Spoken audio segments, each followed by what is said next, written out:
Thank you for listening to Oh My God, What the Fuck Bible, a new, much funnier translation of the entire Hebrew Bible written by me, David Tuckman. I'm coming to you from my living room, slickly edited over some room tone to make it sound like I'm whispering to you before the show.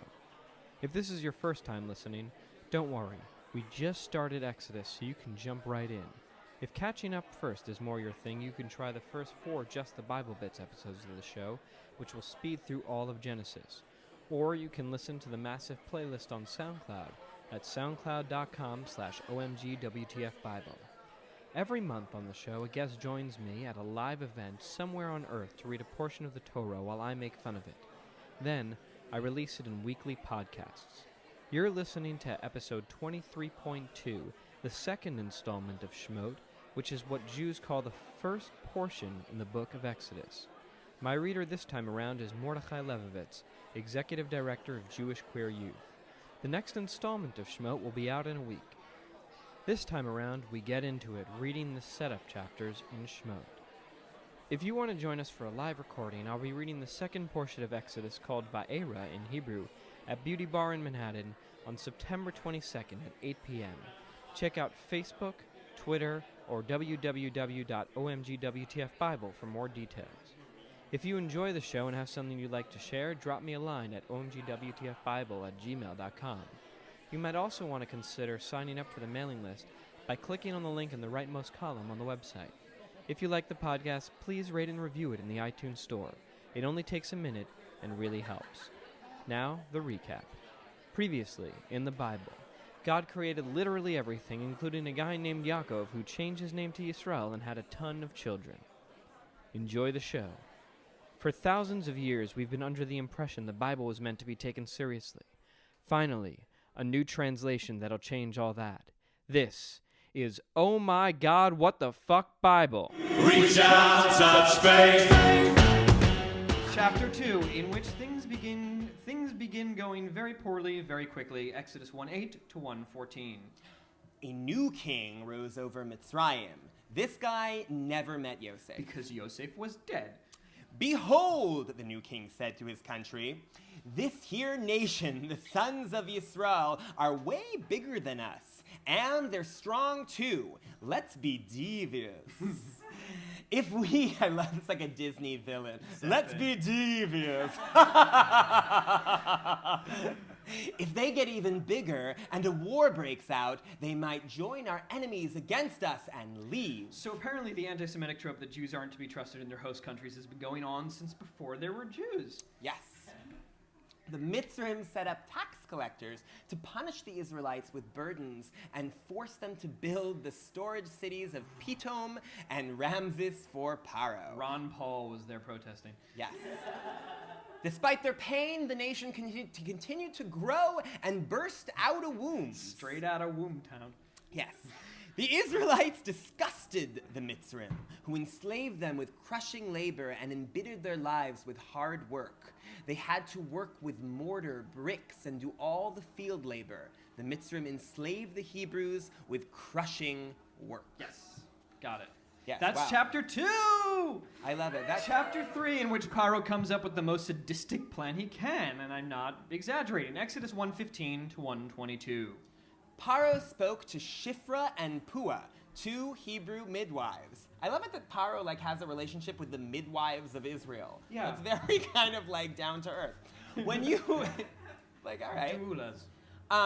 When you help the Hebrew women give birth, he said, and you see the baby on the stone. Cold stone babery. That's incredible. I wrote and that yesterday. Disgusting. Yeah. If it is a boy. What happens when you tip them? Yes. If it is a boy, kill it. And if it is a girl, don't kill it. Because we like Because girls can't do anything? All right. Okay. The midwives Well, were... no, the supposedly Pharaoh's magicians or star watchers saw in the stars that the savior of Israel was to be born that day, and he was going to be a boy. It's just interesting that is not part of the text. It's just he's worried about them becoming a lot of people. Because it's just assumed in the text that only a man is going to be the savior. Of course. The midwives were afraid of the Elohim. So they didn't do what the king of Mitzrayim told them. They let the children live. By the way, something you may have noticed, the word God is probably not going to appear in my translation of Exodus. I am now translating Jehovah as Jehovah and Elohim, which I translated in Genesis as Elohim, which is the name that's used in the book. This is intentional in order to try to replicate what the description is actually of, because we translate it as God. It may not have necessarily meant God. Right. Interesting. The king of Mitzrayim summoned them. Why did you do this? He said. You let the children live. Yeah, what possible reason could you have for not murdering babies? The Hebrew women are not like the Mitzri ones, they said. They're like animals. Oh, yeah. They've already given birth before the midwives show up. Oh, that's not so sexy. Elohim did good to these midwives. What does that mean? Okay. Nobody knows. The nation grew and got stronger since the midwives feared the Elohim. He made houses for them. So that's what it means. Yeah, according to the sages, the houses, or these women are actually Yocheved and Miriam, who we're about to meet, who haven't been introduced yet, and the houses are the Davidic line of kings and the priesthood, both of which came from these two women. Amazing. I love it. Throw every baby into the river, Pharaoh commanded his nation, but let the daughters live. So one of the main reasons traditional Jews believe in matrilineal descent is because even if all the men are killed, like way back then in Mitzrayim, at least the girls are still alive, and you always know who the mother is. Yeah, so we're very practical in that sense. Yeah. It's not like a theological reason. It's just like, well, you're killing all the men. We might as well be matrilineal.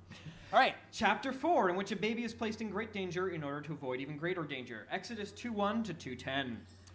A man left Levi's house and took a daughter of Levi. So, again, according to Rashi, the French medieval sage, this woman was literally a daughter of Levi. We're talking about Yocheved here, the mother of Moshe. She was supposedly 130 years old when she conceived Moshe. Do you think Rashi talked like this? In French? Can you imagine reading all of Rashi like that? Moshe, really? Okay, anyway. I don't know. I'm having flashbacks to last month. Anyway. He's French. Yeah. and yeah. Pass me a baguette. I found something wrong in the Bible.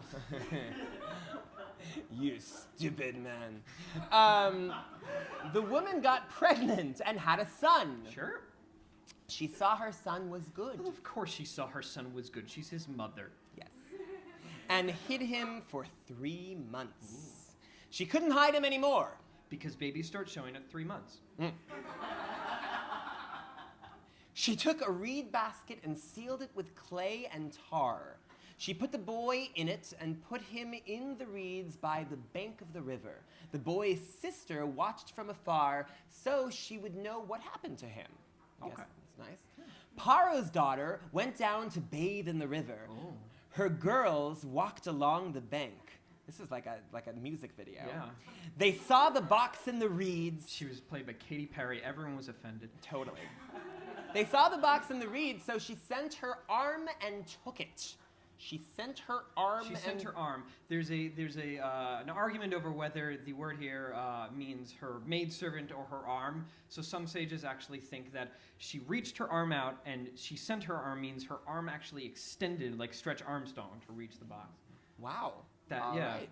Or it's just a weird word. It would be a freaky music video. Yeah. When she opened the box and saw a young boy crying, she pitied him. This is a beautiful child, she said. Should I go get a Hebrew wet nurse to nurse him for you? His sister said. She probably just walked out of a nearby bush, and Pharaoh's daughter didn't bat a heavily mascaraed eye. Go, Pharaoh's daughter said. The young woman left and got the boy's mother. Take this child and nurse it, Pharaoh's daughter said to the mother, and I will reward you. I guess being paid to take care of your own child is a pretty good job. Totally. Jews are smart. Yes. Even then. We know how to make a buck. The Bible is full of tricky Jews. It's true. Yeah. Can you imagine? Some people raise children and don't get paid for it. Yeah. Stupid Gentiles. The woman took the boy and nursed him. When the boy grew up, he was brought to Pharaoh's daughter. He was like a son to her. She called him Moshe. because she drew him from the water. I drew him shares a root with the word Moshe. And if you haven't guessed, in English this guy's name is Moses, but I'm going to stubbornly translate it as Moshe. This is chapter 5, in which Moshe learns what's behind his cozy palace lifestyle, and there is an incredible amount of plot. Exodus 2:11 to 2:22. Moshe grew up. He went outside and saw the burden of his kinsmen. Just like the movie Metropolis. He saw a Mitzri man hit a Hebrew man, one of his brothers. So, according to Rashi, this Egyptian would wake up the Hebrew man in the middle of the night, kick him out of his house, and sleep with his unsuspecting wife. What Moshe sees him hitting the Hebrew is an intimidation tactic that he would use during the day. I don't know why Rashi has to write this whole backstory, but I imagine he's doing that laugh while he does it. Yes. I was sneaking around. She thought it was the husband, but it was not. This is definitely it not was the Mitzri. Those silly Mitzrim. Moshe looked around. No one was there. Again, for some reason, according to the sages, this means Moshe looked into the future and saw that none of this man's descendants would ever convert to Judaism, which makes killing them okay, I guess. Maybe the coast was just clear. No one was there. Yeah. Probably. He hit the man and covered him in dust. He covered him in dust, lit by the headlights on the side of the Garden State Parkway. Yes. On the second day, he went out and saw 2 Hebrew men fighting. "Why are you hitting your friend?" Moshe said to the bad man. Which one was the bad man? Exactly. Who made you our master and judge? The hierarchy of ancient Egypt? The man said. Are you saying you're going to kill us just like you killed that Mitzri? Oh crap, they know. Moshe was scared. People know that what I did, he said. Pharaoh heard about all this and wanted to kill Moshe. Moshe ran from Pharaoh and ended up in Midian. He sat on the well. Inspiring the famous song, "Sitting on the side of the well, feeling bad 'cause I killed some guy." The priest of Midian. Why do I do this? What trauma did I suffer as a child? Okay. I am a social worker, so we could talk about that after. After. The priest of Midian had 7 daughters. They came to the well and drew water to fill their skins for their father's sheep. Shepherds came and chased them away. As shepherds do. Yes. Moshe got up and saved the ladies. Then he watered their sheep. The daughters went to their father Reuel. "Why did you come so quickly today?" Reuel asked his daughters. Is he talking about their chores or the insane pace of this plot? Yes, this is a lot. Yeah. A Mitzri man saved us from the shepherds. He even drew water for us and watered our sheep, they said. "Where is he? Why did you leave him? Bring him here and we'll eat bread." A man who isn't a violent maniac? I must meet him. Yes.